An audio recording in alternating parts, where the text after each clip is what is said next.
You, John Fitzgerald Kennedy, do solemnly swear. I, John Fitzgerald Kennedy, do solemnly swear. That you will faithfully execute the office of President of the United States. That I will faithfully execute the office of President of the United States. And will, to the best of your ability.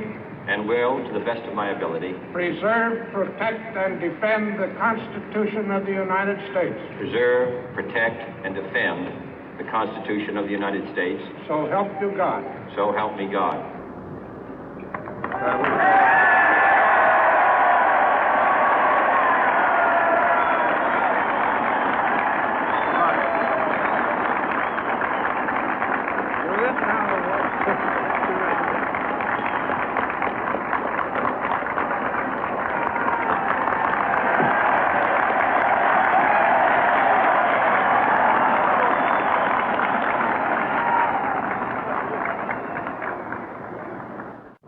Vice President Johnson, Mr. Speaker, Mr. Chief Justice, President Eisenhower, Vice President Nixon, President Truman, Reverend clergy, fellow citizens. We observe today not a victory of party, but a celebration of freedom, symbolizing an end as well as a beginning, signifying renewal as well as change. For I have sworn before you and Almighty God the same solemn oath our forebears prescribed nearly a century and 3/4 ago. The world is very different now, for man holds in his mortal hands the power to abolish all forms of human poverty and all forms of human life. And yet the same revolutionary beliefs for which our forebears fought are still at issue around the globe. The belief that the rights of man come not from the generosity of the state, but from the hand of God. We dare not forget today that we are the heirs of that first revolution. Let the word go forth from this time and place to friend and foe alike that the torch has been passed to a new generation of Americans born in this century, tempered by war, disciplined by a hard and bitter peace, proud of our ancient heritage, and unwilling to witness or permit the slow undoing of those human rights to which this nation has always been committed and to which we are committed today at home and around the world.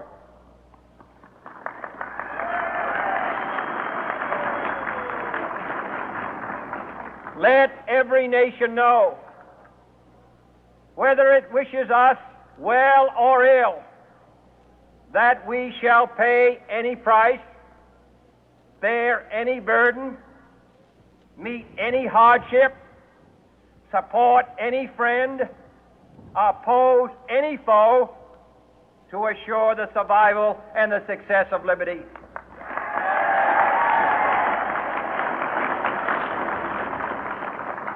This much we pledge and more. To those old allies whose cultural and spiritual origins we share, we pledge the loyalty of faithful friends. United, there is little we cannot do in a host of cooperative ventures. Divided, there is little we can do, for we dare not meet a powerful challenge at odds and split asunder. To those new states whom we welcome to the ranks of the free, we pledge our word that one form of colonial control shall not have passed away, merely to be replaced by a far more iron tyranny. We shall not always expect to find them supporting our view, but we shall always hope to find them strongly supporting their own freedom, and to remember that in the past, those who foolishly sought power by riding the back of the tiger ended up inside.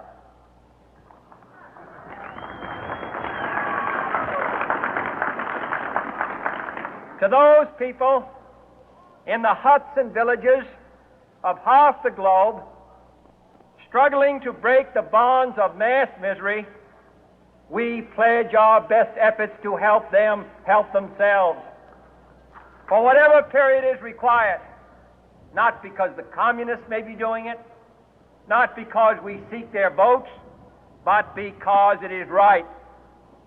If a free society cannot help the many who are poor, it cannot save the few who are rich.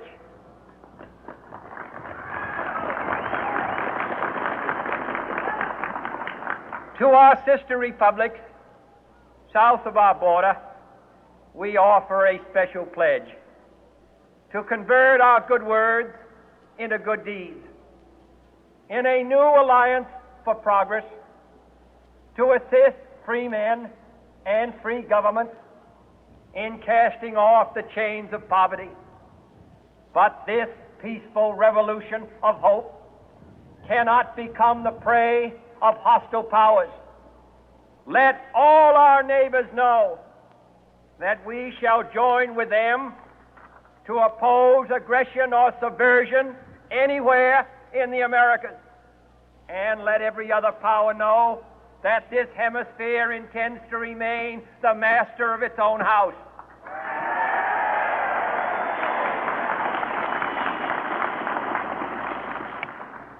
To that World Assembly of Sovereign States, the United Nations, our last best hope, in an age where the instruments of war have far outpaced the instruments of peace, we renew our pledge of support to prevent it from becoming merely a forum for invective, to strengthen its shield of the new and the weak, and to enlarge the area in which its writ may run. Finally, to those nations who would make themselves our adversary, we offer not a pledge, but a request that both sides begin anew the quest for peace. Before the dark powers of destruction, unleashed by science, engulf all humanity in planned or accidental self-destruction, we dare not tempt them with weakness, for only when our arms are sufficient beyond doubt can we be certain beyond doubt that they will never be employed. But neither can two great and powerful groups of nations take comfort from our present course, both sides overburdened by the cost of modern weapons, both rightly alarmed by the steady spread of the deadly atom, yet both racing to alter that uncertain balance of terror that stays the hand of mankind's final war. So let us begin anew, remembering on both sides that civility is not a sign of weakness, and sincerity is always subject to proof. Let us never negotiate out of fear, but let us never fear to negotiate.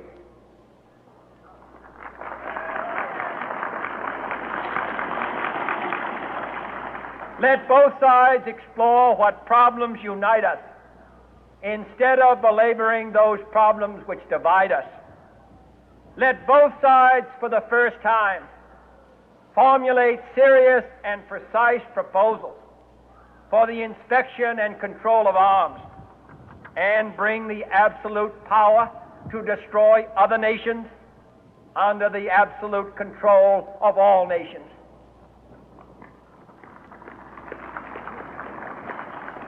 Let both sides seek to invoke the wonders of science instead of its terrors. Together, let us explore the stars, conquer the deserts, eradicate disease, tap the ocean depth, and encourage the arts and commerce. Let both sides unite to heed in all corners of the earth the command of Isaiah to undo the heavy burden and let the oppressed go free. And if a beachhead of cooperation may push back the jungle of suspicion, let both sides join in creating a new endeavor, not a new balance of power, but a new world of law, where the strong are just and the weak secure and the peace preserved. All this will not be finished in the first 100 days, nor will it be finished in the first 1,000 days, nor in the life of this administration, nor even perhaps in our lifetime on this planet. But let us begin.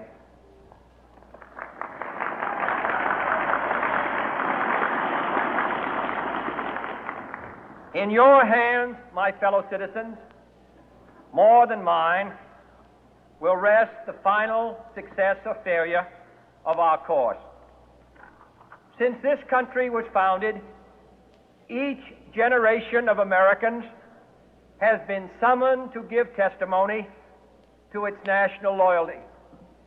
The graves of young Americans who answered the call to service surround the globe.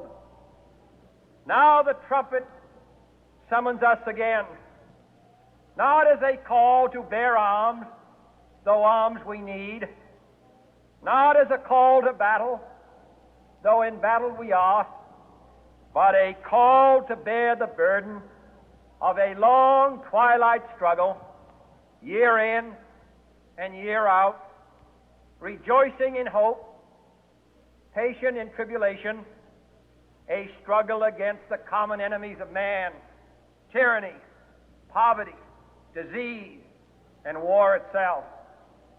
Can we forge against these enemies a grand and global alliance, north and south, east and west, that can assure a more fruitful life for all mankind? Will you join in that historic effort?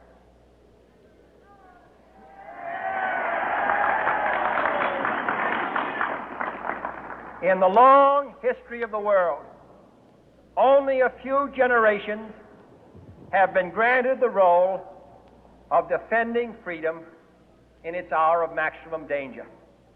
I do not shrink from this responsibility. I welcome it.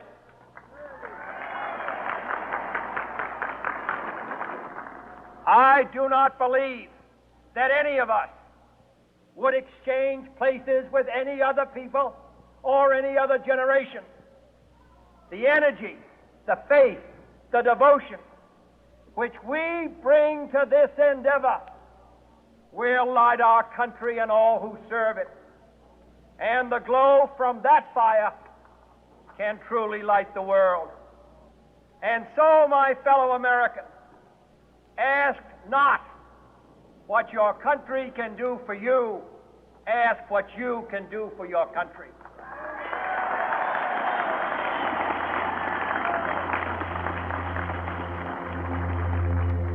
My fellow citizens of the world, ask not what America will do for you, but what together we can do for the freedom of man.